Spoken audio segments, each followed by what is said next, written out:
Good morning, folks. This is John Wilson. I'm in Gympie in Queensland. COMMO John.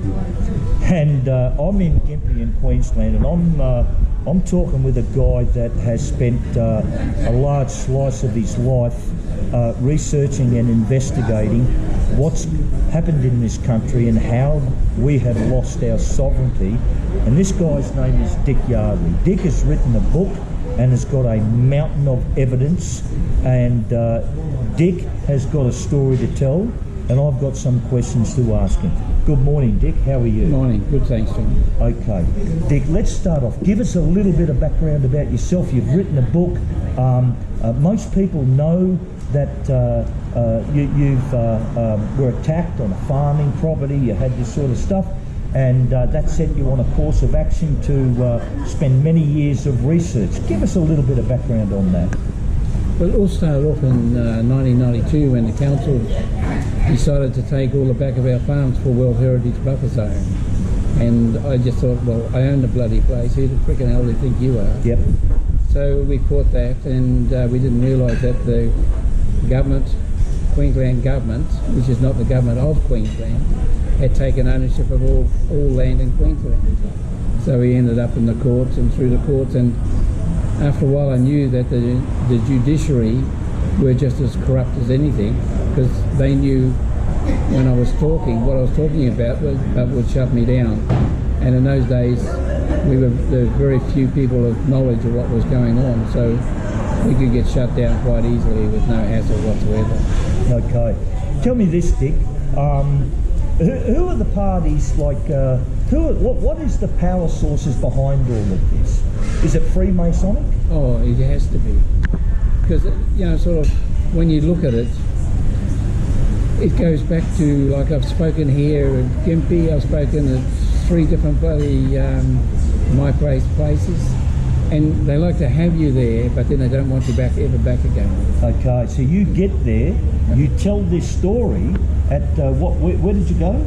I went to the Gympie my place. Okay, so there was a my place meeting here at Gympie. You went to that? I went to that. And you told the story? Yep. But you were never asked back again? Not asked back again. And then what I was trying to do was also, with the information that I had, I could get, they could make a paper, yeah, like the lighthouse? Like the lighthouse, that's right, like that.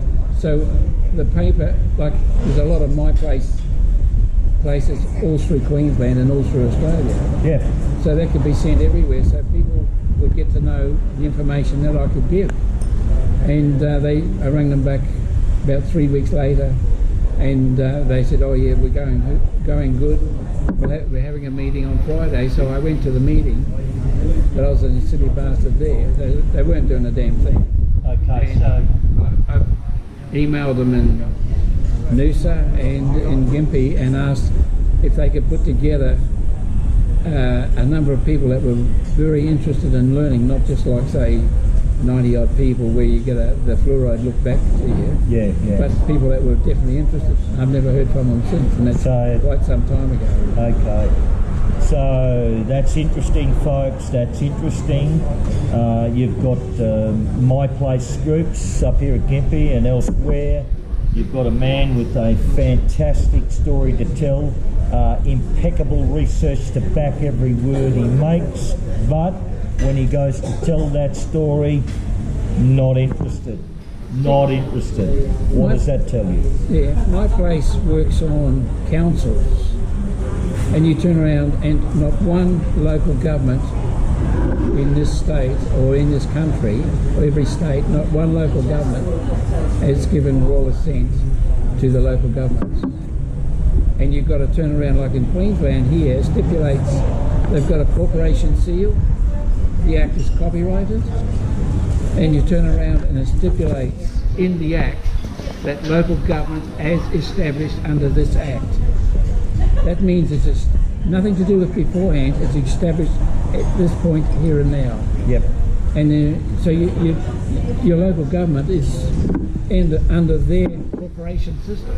Okay, so Dick, for those people out there, you are a very knowledgeable man. You've done a ton of research on this. My audience out there, mate, are wharfies. truckers, construction workers, these people, okay? They don't have your history and that. I'm going to try. What are we? So Australia is now a corporation from top to bottom. From top to bottom. We own nothing. We have nothing. Like nothing. In every state, everything is registered to the corporation, like Queensland government. I've got a letter from the Minister for Local Government at the time telling me straight to my face in black and white, her signature's out, the seals are on the letter, Queensland government is a corporation. Okay.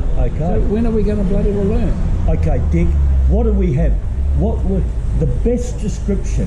What do we have upon us here in Australia? All of them. What do we have? What are we dealing with? We're dealing with a total takeover. We don't... Are they a belligerent occupation? Definitely. Yes or no, Dick? Yes, definitely. They are. You can't get out of it. There's no doubt in your mind? No, I've got the black and white proof to prove it. Okay. You can't not get out of that. So we have a belligerent occupation upon our country. Definitely, that's all we have. Okay, now let's talk about these parliaments. Let's talk about let's start at the federal parliament, right? Okay, if we have a belligerent occupation, right, every single parliamentarian that's there, every single one of them, bar none, are they part of this occupation, this belligerent occupation? Of course they are. They are? You can't be in. You can't be having a leg either side. You're either in or you're out. It's like our Commonwealth Australia. So there's no middle ground here? There's no middle ground whatsoever. You're either in or out. I don't give a damn what you've got to say. All these bastards that have got things to say are only lifting up their vote value for when they're sitting as the ones on the line where the political party's wanting to get something through. You've got to buy my vote.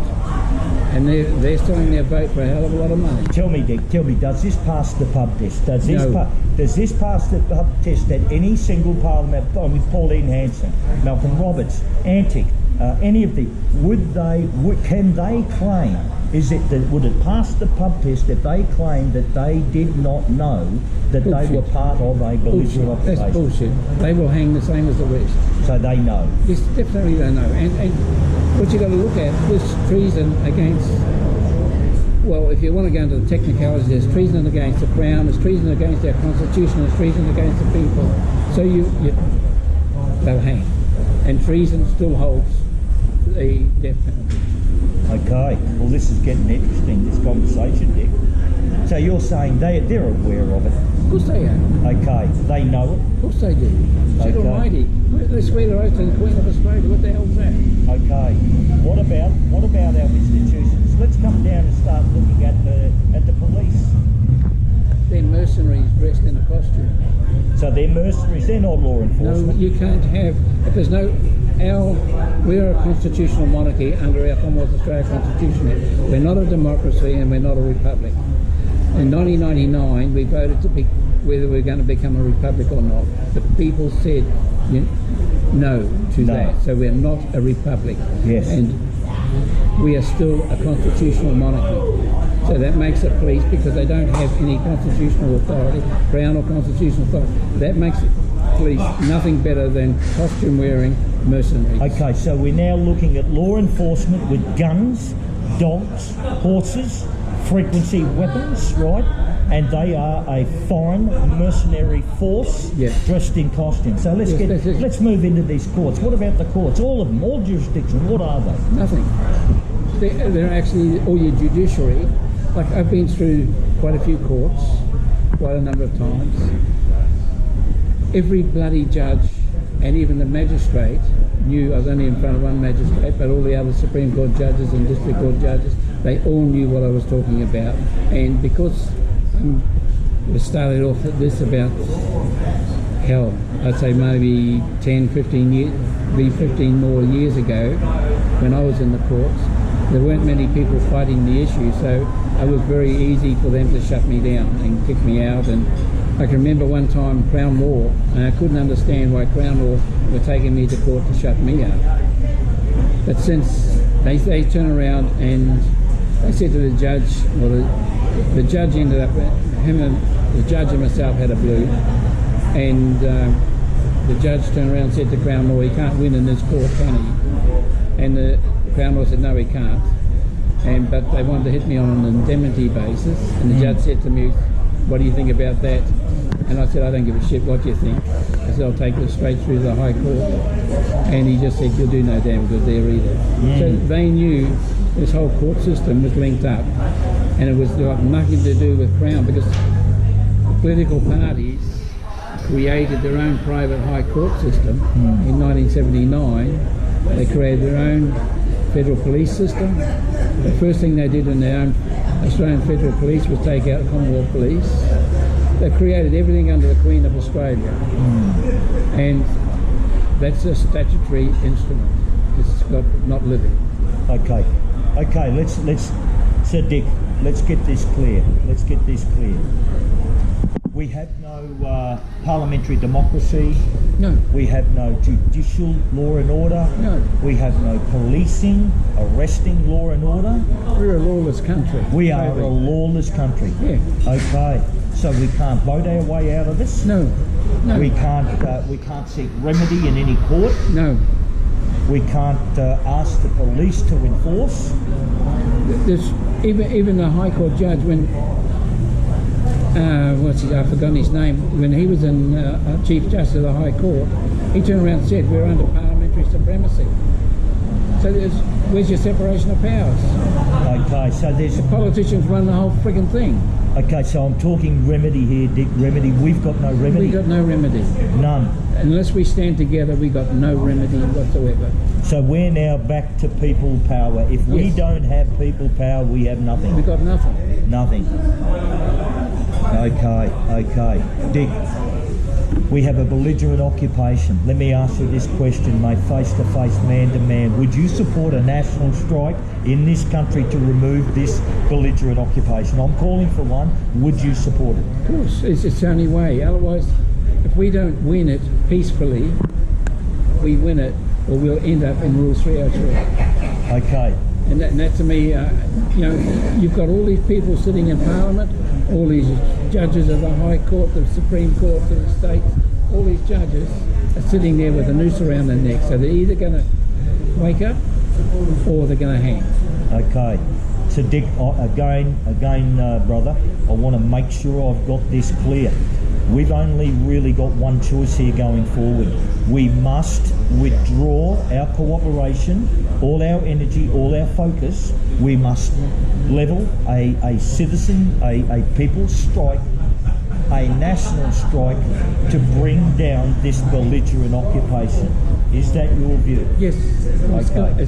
We've got no other option. There's no other option, and if we don't do this, we've got to do that. If we don't do this and this is a peaceful, yes, it's going to be done peacefully to start. Right, this is a peaceful, non-violent. Let's make sure of this. Yeah. This is the only way we can do it, and if we don't do it this way, then do you believe that this belligerent occupation is going to come down eventually so hard to make this country unlivable until the population crack and they will explode, and we don't know where it's going to go from there? It becomes dangerous. It will become very dangerous. Okay. We've got to do it peacefully. Okay. There's too many people, too many innocent people will go down if we do it the hard way. Okay. We've got to do it peacefully. Okay, so we, you and me, Dick, are right on the one page with this. We don't want anyone getting hurt. We don't want anyone getting put in a position of being killed, maimed or injured at all. And the only way for that to happen is that we do it by way of... Got to stand together. Stand together for a national strike. Yeah. Okay. All right. I have been telling people this for so long and nobody wants to fucking listen. Yeah. The government has seized control of just about everything here in this country, but that's just on paper. It doesn't mean dick. Nothing at all, quite honestly, because all of their rules and all their BS that they spout out has to be enforced by somebody, by us, just regular human beings. And if we just decided not to listen anymore, I mean, we can continue on with our daily business, quite honestly, just not pay attention to them. There isn't shit they could do. But we don't. We're scared. They've got the entire country scared.